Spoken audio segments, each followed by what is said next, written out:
So Bank of Canada has raised the interest rate, the overnight rate, by 50 basis points, 0.5%. This is one of the aggressive move from the central bank since 2000.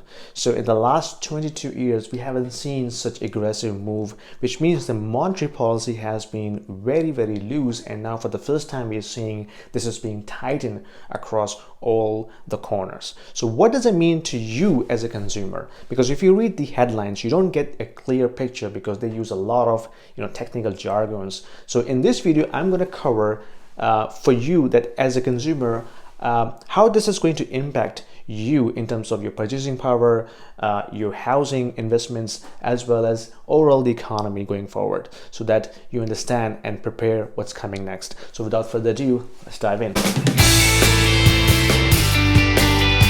If you're new to my channel, my name is Yasin and I make these videos to educate my audience about the real estate market in Canada, the financial education about the money, how does it work, the macroeconomics and technical sales. So if you are interested in any of these topics, feel free to subscribe. And back to our topic. So Bank of Canada has raised the rates so aggressively, like 0.5% in one shot, which is pretty much as per expectation because the market was already pricing in all the major economics. The banks were already recommending and predicting that the Bank of Canada will make this move, and we saw this happen.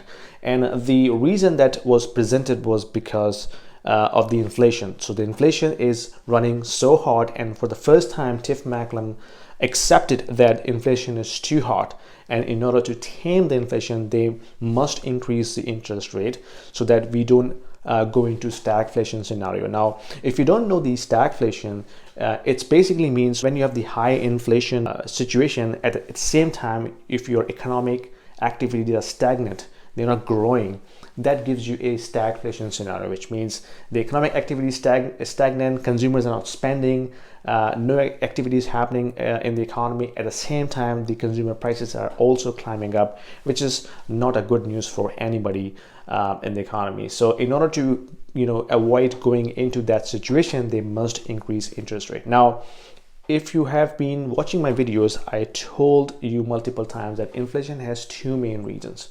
One is the monetary side of the inflation, which is basically as a result of excessive money printing, which we saw central bank did in the last 2 years. So they can definitely control that side of the inflation by rising interest rate. But the other source of inflation is the global supply chain disruption, which came as a result of self-imposed restrictions like lockdowns and these sanctions against Russia, which is basically going to do is cutting off the supply in terms of oil, gas, fertilizer, potassium, potash, which are the main ingredients to grow foods, as well as the blood of the supply chain, which is oil, which drives the overall economy. So when you cut off the supply big time, what's going to happen with regards to the demand? The demand will go up. As a result, we see the prices going up across the board. So the Bank of Canada and other central banks can definitely increase the rate to control the monetary side of the inflation, but when it comes to the price hikes as a result of these commodities shortage and these disruptions, they cannot do anything to improve that. So don't be fooled by these narratives, because they have no control in terms of how the supply chain is being disrupted. The other thing they have also announced is the quantitative tightening, which is opposite process of quantitative easing. So if you don't know, quantitative easing means the government were issuing bonds and Bank of Canada was purchasing those bonds to finance their fiscal spending. So over the last 2 years, Bank of Canada has accumulated 45% of the government issued bonds, and which equates to somewhere close to $350 billion. So imagine when Bank of Canada stopped buying these bonds, which is basically the major buyer of these bonds in the market. And not only they stop buying it, they start selling these bonds in the market. So what's going to happen with the bond price? When they dump all these bonds, the bond price will get reduced, which will basically push the yield up, right? And when the yield goes up, it's going to impact the fixed mortgage rate immediately. So you see the variable interest rate is going to be pumped up because of the overnight rate hike. At the same time, when they start selling bonds, it's going to push the fixed mortgage rate as well. When you see the rates, mortgage rates across the board are going to go up, this will completely kill the demand in terms of the housing. The other thing that is going to impact is the qualification in terms of mortgage. So if you are a first-time home buyer, you remember the government introduced the stress test last year, which means if you are going to qualify for the mortgage, if the current rate is sitting at 4%, for example, you will be qualified at 6%, 4% plus 2%, or 5.25, whichever is the highest. So you will be qualified for 6% in order to get the mortgage approved. So imagine what will happen to the purchasing power for those first-time home buyers.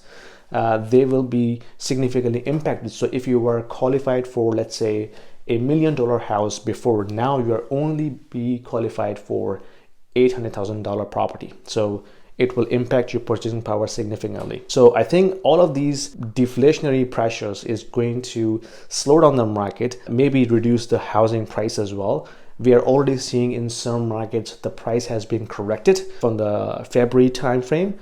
February was the peak, and now we're seeing the demand is kind of slowing down.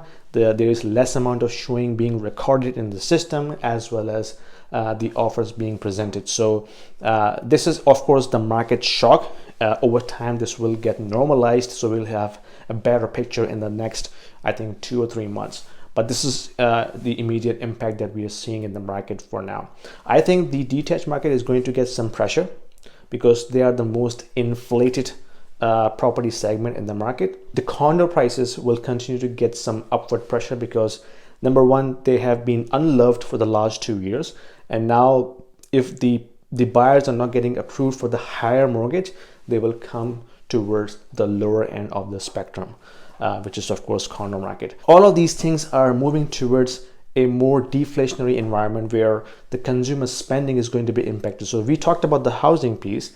Let's assume you have credit card loans, car loans, and other sorts of line of credit that you have taken.